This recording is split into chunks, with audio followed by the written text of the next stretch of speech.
Olá, estamos no estúdio Media Play Garanhuns com a doutora Maria de Fátima Monteiro. Ela é professora, médica e educadora para a saúde. A doutora Fátima Monteiro vem desenvolvendo um trabalho inovador do Educar para a Saúde e para a Vida. Doutora Fátima Monteiro, muito obrigado por nos conceder esta importante entrevista, por estar aqui conosco. Doutora, o que significa educar para a saúde? Olá para todos. Vando, eu quero inicialmente agradecer a você, a Carlinhos, por essa entrevista através do estúdio e dar as minhas saudações a todos os ouvintes. Quando você me pergunta o que é educar para a saúde, isso é um tema muito polêmico na saúde pública por muitos estudiosos.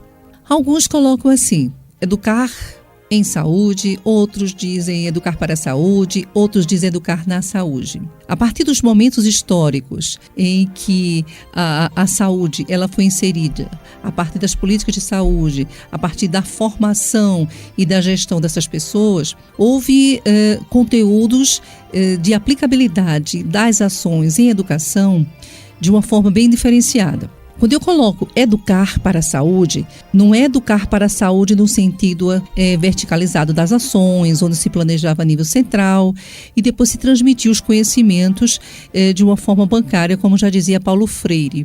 Quando eu falo educar para a saúde, é educar a partir do quê? Do conhecimento que a pessoa tem que ter de si e do seu contexto. E quando eu falo contexto, é dentro de um contexto bem maior, é dentro de um contexto econômico, social, é dentro do contexto das condições sanitárias, é dentro do contexto econômico, é dentro de um contexto da sua posição dentro das políticas e sua compreensão dentro das políticas públicas de saúde, é dentro de um contexto bem maior, tá certo? Então, tudo isso recai em cima de um conhecimento. Então, como no processo de, por exemplo, de esculpir a própria pessoa, né? De ir desenhando as suas partes, parte por parte, mediado pelo próprio conhecimento. Porque é muito importante isso. Não basta só a pessoa receber as orientações ou receber aquela medicação se ela não se apropriar dela mesma. Então não é uma questão de transmissão dos conhecimentos, não é uma questão de você dar um de professor na hora, mas é uma questão de você ser um facilitador de um processo de educação voltado para o conhecimento do sujeito relacionado à saúde. E para esse conhecimento acontecer, a gente sabe que não necessita exatamente que o corpo esteja enfermo, né? E aí eu chamo muita atenção. Não é para o corpo estar enfermo, e pode até estar, mas ao contrário, a base fundamental é para a gente menos adoecer e termos o conhecimento de si próprio e dos diversos contextos que o homem pode estar inserido. Agora, a aplicabilidade dessa educação para a saúde, ou da saúde, ou em saúde, porque o mais importante é o que está permeando a partir do projeto político em relação à aplicabilidade dessa saúde. Então, o mais importante é ver a questão do segmento programáticos instituídos por esses órgãos oficiais de saúde do governo. Então, se estão geralmente relacionados, que a gente sabe, à prevenção de doenças. Então, não existe um educar o sujeito no sentido da orientação quando ele não está enfermo, ou quando ele não está predisposto, ou quando ele não está inserido dentro de um grupo programático de saúde instituído pelo próprio Ministério da Saúde. Então, a gente sabe que pode até existir uma certa relação, que a gente sabe, uma interface, né, em determinado momento, entre o processo de educar para a saúde, que é o conhecimento de si, do sujeito, de uma maneira diferente do que se via anteriormente em épocas passadas, quando se aplicava a saúde de uma forma diferente, a educação que diga de forma diferente, e educar em saúde, dependendo do processo que a gente chama de processo saúde-doença do próprio indivíduo. Agora, a gente observa que os objetivos temporais e políticos propostos para o educar fazem a diferença. Então, além disso, quem educa segue ou não um determinado modelo de educação que recai sobre o modo do ensino-aprendizagem, que é uma questão muito importante na formação desse graduando, dessa pessoa da área de saúde pública.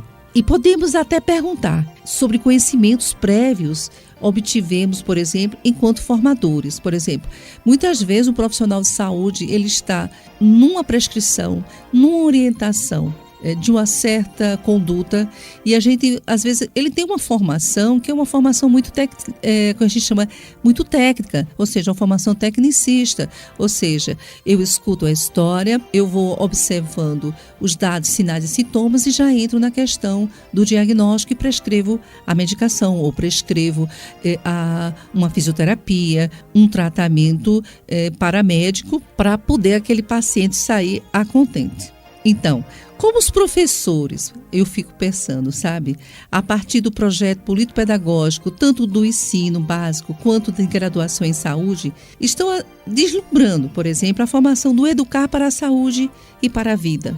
Educar dentro desse contexto do conhecimento desse paciente e do contexto onde ele está inserido. Então, Wando, no tocante ao educar para a saúde e para a vida, não tem sido observado nas nossas histórias de vida e tão pouco nos modelos de aprendizagem escolar ou de atendimento à saúde, o conhecimento do indivíduo, enquanto conhecer a si próprio, vinculado às práticas de vida, comportamentos e hábitos. E isso não quer dizer que esteja dissociado do contexto da comunidade, do comportamento social dessas pessoas, do engajamento deles nas políticas públicas de saúde. Eu até reconheço que obtivemos, assim, grandes avanços em alguns programas, tanto na área da educação quanto da saúde.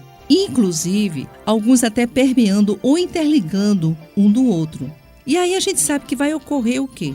Um olhar mais questionador sobre essas duas vertentes. Agora, eu fico pensando, sabe, Wando? Nem sempre os programas de educação são lançados de maneira contínua, atrelado aos contextos de vida. Por exemplo, o aluno avança no ensino com novas nomenclaturas e fórmulas descontextualizadas para a vida. E com isso, não quero negar a importância do conhecimento científico. Aí eu fico imaginando assim, como é que ele vai levar isso diante de seu aluno, diante de, no caso aqui, em questão, que é o paciente.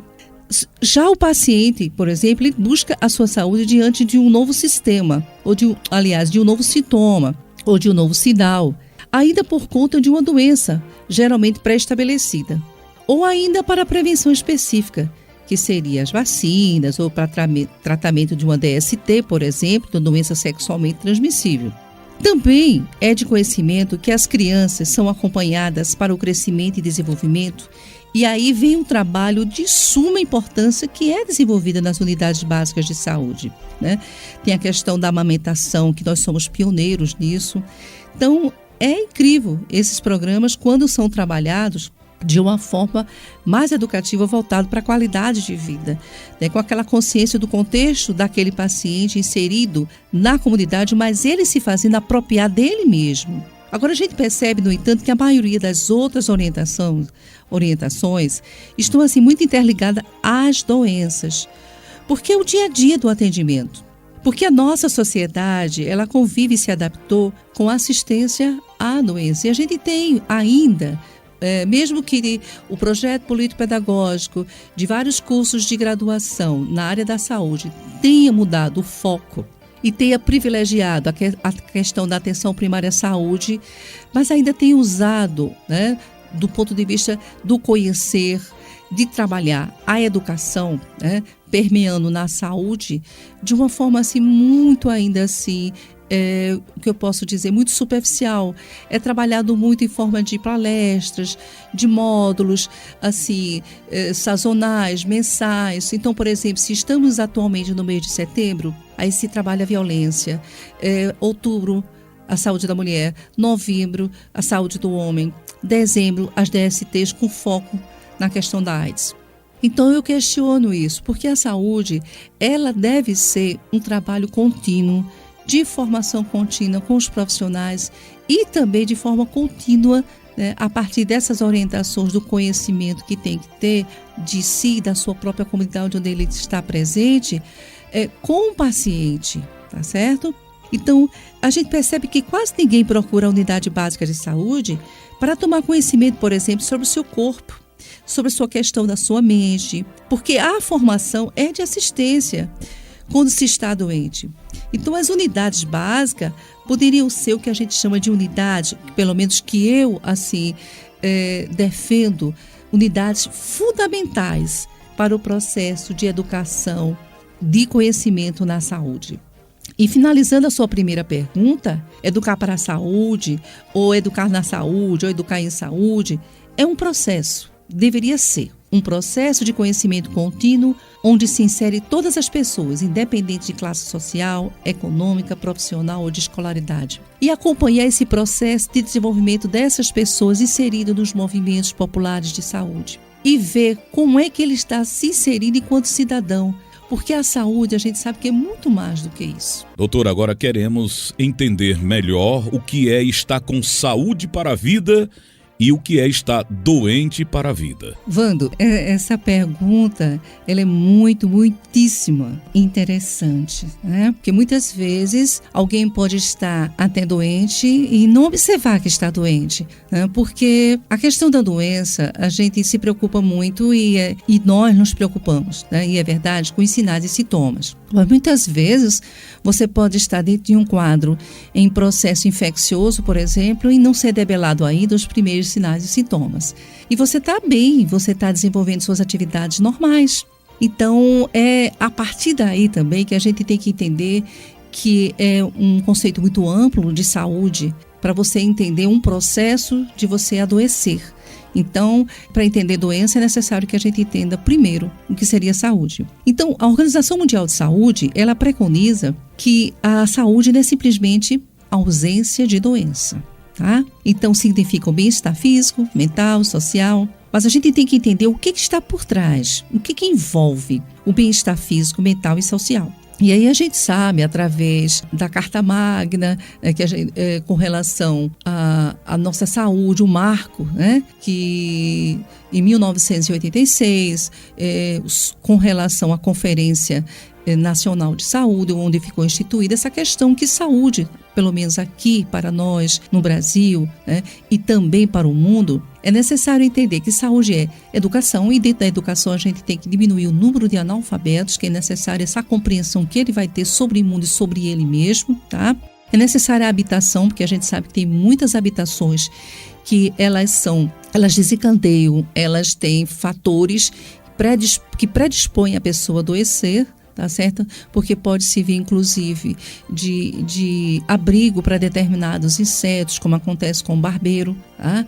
Como acontece também com outras doenças, com outras pediculoses. A questão do local, se não tem saneamento básico, e aí vem a questão da extossomose, que nós somos, assim, riquíssimos nessa doença, porque é uma doença endêmica, né? É uma doença não só secular, mas ela é endêmica aqui, principalmente na região do Nordeste e no Leste, tá? E no Norte também. Isso tem muito a ver com a questão do saneamento básico. A gente vê a questão do salário. Um salário, uma pessoa recebe o mínimo salário para sobreviver, né? E agora, diante dessas mudanças de políticas nacionais, a gente sabe que cada vez mais vai aumentar o número de quê?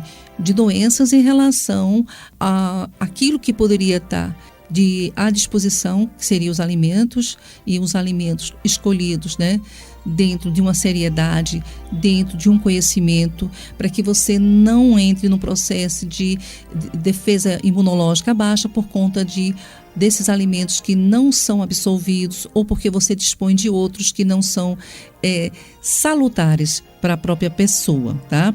Vem a questão do transporte. Muita pessoa ainda dependendo de transporte coletivo, transportes escassos, pessoas que chegam em casa muito cansadas, por quê? Porque não vão para casa porque não pode pegar um transporte, e quando pegam o transporte, às vezes, passam 3, 4 horas até chegar à sua casa. Então, saúde é um leque de situações que, se você tiver, né, esses fatores que foram colocados, que beneficiariam as condições de existência, a saúde poderia estar muito bem obrigada, com exceção de outros fatores que aí seriam desencadeados de forma genética, como predisposição. Então, as condições, por exemplo, de cada organismo, do meu organismo, do entendimento em questão, do meu ambiente, pode me deixar ou mais saudável ou mais doente. Então, essas condições, Wando, estão relacionadas com os multifatores do processo de saúde e doença. E esses multifatores estão relacionados com a questão biológica, com a questão nutricional, com a questão de salário, com a questão mental dessas pessoas. A gente sabe que o alcoolismo é uma doença de fundo social. O uso de medicações para dormir também tem muito a ver com essa questão do desemprego,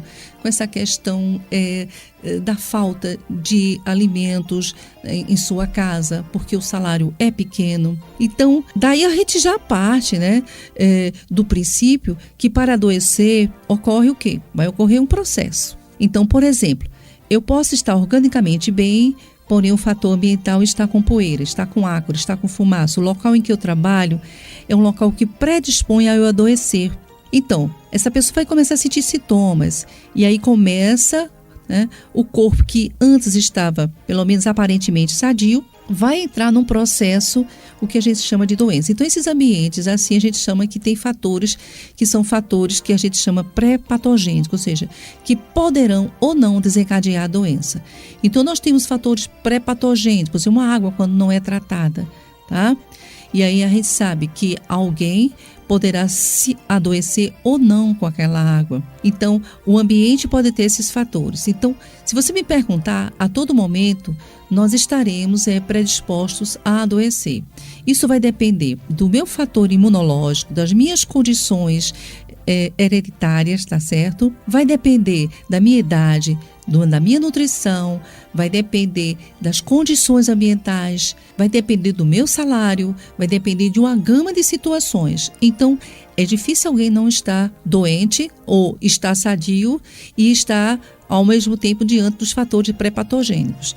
E a doença não está basicamente instalada. Então, o conhecimento de si, né? Se você tem conhecimento que você tem fatores pré-patogênicos, e que danado é isso, minha gente? Fator pré-patogênico são os fatores que vão predispor a você adoecer. Uma poeira, o ácaro, o mofo, né? Você o tempo todo mexendo ou fazendo exercício numa posição só, no engarrafamento, embrulhando determinado, fazendo empacotamento nas fábricas, fumaça e tantos outros locais que a gente sabe que com movimentos repetitivos podem desencadear algum tipo de lesão. Então, esse conhecimento de si vai gerar na pessoa, a partir dessa educação, autonomia, mesmo diante de situações que a gente chama ocasionais. Então, o mais importante, Wando, é que quando esse conhecimento educacional passa a ser um hábito comportamental, e eu tenho consciência não só do que eu estou exercendo, né, dessa minha consciência, dos meus direitos, do que é importante para mim diante da minha alimentação, diante de eu ter uma rua que seja calçada, diante de um saneamento que é necessário que esteja de acesso às pessoas, essa pessoa vai tomando consciência de si. Ela vai tendo autonomia mais sobre ela mesma e, consequentemente, ela vai ter mais saúde. Senhoras e senhores, estamos entrevistando a doutora Fátima Monteiro, professora médica e educadora para a saúde. Doutora, quando será lançado o próximo vídeo de educação para a saúde? Eita, Wando, olha, veja só, nós estamos assim, trabalhando para que de 15 em 15 dias, no mínimo, nós possamos lançar, porque tem que ser um trabalho bastante elaborado, porque nós vamos trazer situações corriqueiras e que poderiam estar sendo trabalhadas também nos serviços de saúde, mas a gente vai trazer, né? Vamos trazer assim, de uma forma bem dialógica, porque as pessoas vão poder depois participar, vão ser situações comportamentais, mas de reflexo social, de reflexo político, de reflexo relacionado à economia, as políticas, né, voltadas para a saúde. Então, no meu primeiro vídeo, eu vou colocar assim, de uma forma de uma apresentação bastante relacionada ao que é esse processo de educação que a gente está lançando para esclarecimento das pessoas. Então, eu utilizo alguns educadores, como Paulo Freire, ele que fez um trabalho bastante importante já na década de 60, né, quando ele trabalhou com o movimento popular de educação. Eu trago também exemplos de Rubem Alves, um filósofo, educador, que trabalhou muito essa questão da educação, lembrando que é importantíssimo que a gente tenha uma visão da sensibilidade e que a gente não se prenda tanto à questão apenas técnica do orientar, do educar. Porque essa sensibilidade ela vem na frente, essa sensibilidade é do olhar. Do mesmo jeito que Paulo Freire trabalha muito sobre a questão do conhecimento preconcebido, que a comunidade ela já vem trabalhando com isso, que as pessoas têm seus hábitos, têm sua cultura e você tem que resgatar a partir daí para poder ser o mediador do processo dessa educação. E eu falo também de alguns filósofos que eu tenho como base na área da educação, que eu trabalho muito com a questão de alguns conceitos de Sócrates, eu trabalho também com Arthur Schopenhauer, que eu acho importante, alguns conceitos de Freud, e eu saio permeando alguns filósofos e educadores que podemos trazer para a prática, né, como estudo científico, mas que existe uma aplicabilidade, tá? Inclusive, o meu primeiro vídeo fala, por exemplo, em educação para a saúde, mas não no sentido verticalizado das ações programáticas, como aconteceu em épocas passadas, interligando doenças, com viés de práticas educativas de transmissão de conhecimento. Então, essa educação para a saúde é uma educação para conhecimento do indivíduo, certo? Que eu trabalho. Lembrando do seu contexto ambiental, sociocultural e econômico e das políticas públicas de saúde que ele está inserido. Então, esse processo transcorre em mão dupla. Por que eu chamo em mão dupla? Porque trabalha profissionais de saúde dentro desse contexto de conhecimento, sujeitos em ação que devem ser proativos, tá certo? Na sua comunidade e no seu contexto como um todo. Bem, assim chegamos ao final da entrevista com a doutora Fátima Monteiro. O Estúdio Media Play agradece imensamente a sua participação, doutora, neste assunto que a maioria das pessoas não entendem bem, desconhece os termos como saúde para a vida e está doente para a vida, ou seja, desconhecia, porque a partir deste momento de informação, de esclarecimento, tão bem colocado pela doutora Fátima Monteiro, a partir de agora fica sabendo. Nosso muito obrigado e até a próxima entrevista com a nossa doutora Fátima Monteiro. Vando, muito obrigada. Eu estou sempre aqui à disposição, inclusive respondendo alguns e-mails, alguns telefonemas, e depois eu vou deixar no YouTube, dentro do meu canal, algumas respostas, e vocês poderão também colocar algumas considerações. Então, eu gostaria de finalizar, Vando, colocando que o conhecimento do nosso corpo, do nosso contexto, do qual estamos inseridos, inclusive dentro das políticas públicas de saúde, passa acima de tudo pelo diálogo. Esse é o ponto importantíssimo, a questão do diálogo. Então, o diálogo com o profissional de saúde, que passa a ser quem? O facilitador, o mediador. E a pessoa, que é o sujeito, o indivíduo, né? Que pode ser o paciente, que pode ser até um aluno, ele é sujeito ele é ator social proativo de uma comunidade. Ele tem seus conceitos, ele tem suas concepções, ele tem uma visão de mundo. Então, quando eu falo de diálogo, Vando, nesse processo em mão dupla, que eu falei anteriormente, de conhecimento, não me refiro apenas ao indivíduo, certo? Ao sujeito, ao paciente, né? Que vive em território comunitário, engajado ou não, nos movimentos populares da comunidade ou não, que muitas vezes ele não está engajado. Mas que muitas vezes são atendidos nas unidades básicas de saúde e atendidos por algum programa específico do Ministério da Saúde. Então, refiro-me também aos profissionais de saúde enquanto mediador, que pode provocar, que pode problematizar, o que está acontecendo em relação àquele paciente, já que ele conhece o território, pelo menos subentende-se que ele tem conhecimento a partir da história do paciente. Porque na medicina, nós focamos muito a história natural das doenças. A gente tem que entender que as pessoas também têm suas histórias. E a gente tem que fazer esse link do processo histórico de cada pessoa com o processo histórico natural da doença, e saber o entendimento também que essa pessoa tem. Então, essa pessoa ela é proativa, esse paciente. Então, às vezes ele precisa de quê? Precisa de calibrar os elementos constituídos na história desse sujeito e do seu contexto como um todo, para que ele se sinta, né, com autonomia de si, para se cuidar, no seu seio comunitário, para ele fazer parte de um movimento, inclusive, de reivindicações. É necessário que ele não seja apenas uma pessoa que reproduz o que está aí fora, o que é passado para ele, desde o conhecimento aquilo que é colocado, aquilo que é falado. Então, essa questão não é para transferir, por exemplo, que o profissional de saúde vai ser agora um professor, né? Que ele seja um formador técnico de ciências, ou até mesmo vai alfabetizar, porque a gente sabe que muitas vezes em locais assim distantes, longínquos, a gente encontra muito pessoas assim que não são alfabetizadas. Então, não é papel dele alfabetizar, mas ele pode resgatar o que ele tem, de conhecimento até de alfabetização, porque muita gente, muitas vezes, fala, mas é analfabeto funcional, não sabe construir um texto. E muitas vezes essas pessoas que se dizem analfabetas, ou a gente rotula de analfabeto, têm conhecimento. E a gente precisa resgatar isso.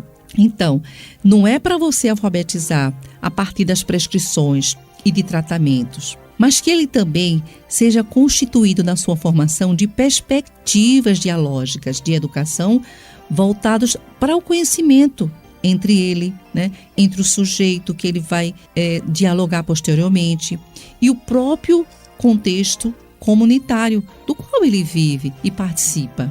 Enfim, embora educar para a saúde seja no contexto do meu entendimento, certo? Algo bem maior do que ele foi trabalhado em épocas passadas, porque a gente sabe que houve diversas mudanças, certo? Na forma de trabalhar a questão da educação inserida na saúde. Então, a questão não está no rótulo que utilizamos. Por exemplo, educação em saúde, educação na saúde, educação para a saúde, tá? O que a gente tem que ver é o momento histórico-político hegemônico de cada época, através dos interesses ideológicos que permitem ou não abrir espaços e oportunidades para o ganho da saúde, na perspectiva da educação, no sentido da autonomia do indivíduo, né? A partir de todo o seu contexto histórico, de sujeito ativo, a partir da sua comunidade. Então, eu particularmente trabalho a questão da saúde, né, da educação para a saúde dentro de um contexto bem maior. Então, a educação para a saúde, nessa perspectiva de conhecimento amplo, é um processo, Wando, é um processo político-pedagógico de saúde que requer, acima de tudo, um pensar crítico e reflexivo por ações, tá? Então, é a partir dessa reflexão que a gente vai poder nortear esse trabalho, tá? Então, existe uma proposta minha, certo? Enquanto educadora, enquanto médica, tá? Que já vem há 36 anos fazendo um trabalho voltado e questionador, porque eu acho isso questionador e problemático. A gente tem que cada vez mais melhorar o Sistema Único de Saúde, que é um sistema muito importante, é um sistema inegavelmente de contribuição e que vem contribuindo bastante ainda para a melhoria da qualidade de vida das pessoas, mas a gente precisa ainda resgatar uma melhora nesse processo de educação dentro do processo saúde e doença. Então, Wando, no próximo trabalho de educação, trabalhando o conhecimento para que você tenha, a pessoa tenha a melhor qualidade de vida a partir da saúde, no sentido do conhecimento mais amplo, vamos, por exemplo, trazer diálogos, né, sobre nossa formação biológica inicialmente. Até porque eu acho muito interessante quando uma pessoa, por exemplo, aparece determinadas lesões na pele, a acne, que é o cravo, a espinha, vulgarmente a gente chama, aparece uma descamação e as pessoas dizem assim, tratam com pomadas, com cremes, com medicações, outras, mas não tem um conhecimento, o porquê. Né? Às vezes o próprio estresse emocional ele pode ser um fator desencadeante a partir daí. Mas por quê? Qual a relação que tem? Porque tudo o pessoal diz que é nervoso. Mas por quê? Então, será que a minha pele está relacionada com o sistema nervoso? Até que ponto? Então, é importante, por exemplo, que as pessoas saibam que existe na origem biológica nossa formação de tecidos. Isso não precisa ser médico, não precisa ser da área da saúde, né? Um paramédico, para dizer, não é uma formação técnica profissional, mas é uma formação de esclarecimento. Eu preciso saber que a minha pele, ela recebe estímulos neurológicos e que a minha formação inicial, ela é neurológica e que o próprio sistema nervoso originou muitos outros componentes do meu corpo. Então, Wanda, no próximo vídeo, vamos fazer um trabalho assim de diálogo voltado para o conhecimento, para que esse conhecimento dê autonomia à pessoa, tá? Voltado para a educação. Então, a educação dá esse suporte. Se você tem autonomia, você tem reflexão, você vai ter uma visão crítica, você vai ter também um posicionamento e você vai conhecer, a partir desses esclarecimentos, a si próprio. Então, pessoal, muito obrigada por esse momento e até a próxima.